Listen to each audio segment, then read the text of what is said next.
Hi everybody, Andy Giacomazzi back here with you for another edition of Academics, Talking Academics in Elevators, where we take that classic elevator pitch, you guessed it, to a whole new level.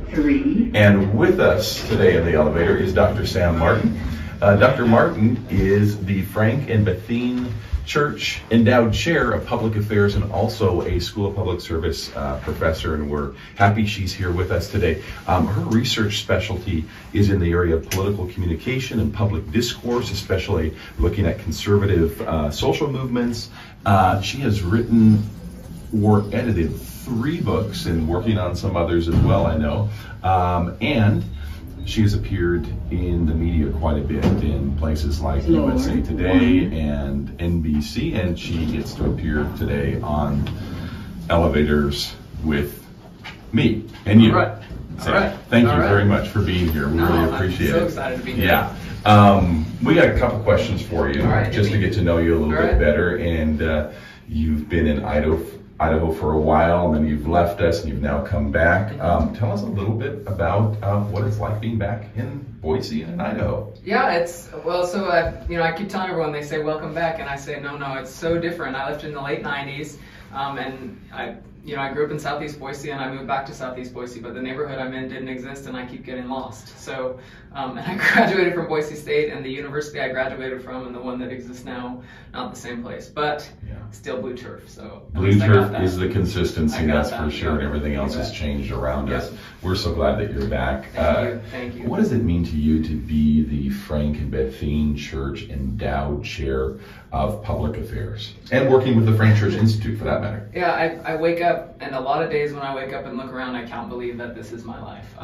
Most people who earn PhDs, especially PhDs in the social sciences these days, really worry that they'll never get a job at all. My first job was in Bismarck, North Dakota, which was not my dream job, and so I think of my journey from Bismarck down to getting to have the chance to be at SMU in Dallas, which was a really fantastic place to be, and then getting to come home and be this endowed chair is just, my life is astonishing. It's just astonishing, the lucky breaks and the good blessings I've had. And of course, I've worked really hard, but I can't believe this is my life, and I'm so grateful. Just a few weeks ago, we had a huge ceremony. It is very ceremonial, in fact, with pomp and circumstances and regalia. That was the official installation of you as an endowed chair. You and I may know what that means, but maybe some of our viewers don't. What does it mean to be an endowed chair? Yeah, I have to say that ceremony that we had, I had to tell myself to, be present, because it was so overwhelming in the way the university marked it, right? To have the president came and the provost came and Dean Boss read my accomplishments for the audience and back to me and gave me a medal. And it really made me realize that the people that a whole group of donors have raised $1.5 million to endow this position. And it is not about me. It's about Frank Church. It's about his legacy. It's about the commitment that he made to democracy and to making sure that our democracy survives and thrives for him in the 20th century into the 21st century, to make sure that citizens see and protect and move into a better and brighter world, as we say all the time, so that our children will have the things that we have. And so as I stood there and had the chance to be honored, I realized that, as I tell it to everyone, one of my favorite philosophers and people that I've learned from is Bruno Latour, who says, we are exceeded by what we create, right? And I thought, I have this chance to do this thing with my life that is astonishing, but what others have done to bring me here is so much bigger than what I am. Oh, wonderful. Yeah. We also mentioned at the beginning of this that you are involved in some really interesting research with regard to public discourse, with public address, conservative social movements. You can find everything else about Sam, including her research, on our website at boisestate.edu/SBS. But can you give us the thumbnail? How'd you get interested in this kind of research, and maybe what are you doing next? Yeah, so I'm interested in human relationships and the stories we tell each other, and how the ways that if you tell me a story, I'm going to tell you a story that's similar, and we're going to talk about that back and forth, and that's how we're going to get to know each other. And so, and we live in a time of really divisive political discourse where we're told a story that if you vote this way and I vote this way, we don't like each other.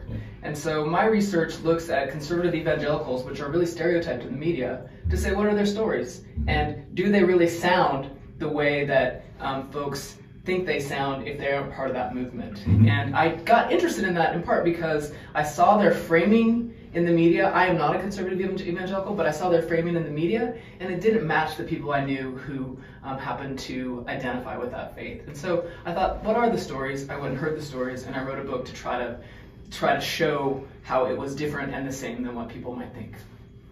In that book, by the way, give us a title, Decoding the Digital Church. Yep, Decoding the Digital Church, Evangelical Storytelling, and the Election of Donald Trump. And you get to bring that kind of stuff in terms of your research into the classroom as well. Yep, I get to bring that stuff into the classroom, and I love to talk to students about politics. I tell them all the time that if you can get good at communicating about politics, you can talk about and communicate about almost anything. And so I try to bring students in and convince them that any good political scientist, any good attorney, any good person working for the government, you have to be able to talk to people well, and that political communication helps us be able to do that. It's not enough to understand policy. It's not enough to have a sense of what the Constitution says. We want to be able to have language that everybody can understand, and that we can all remember that it's a government of the people and by the people, so we need to be able to share it. Absolutely. Well, we got Dr. Sam Martin back in Idaho, and we're happy to have her here. Thanks for watching, and we look forward to seeing you on another edition of Academics Talking Academics in an Elevator.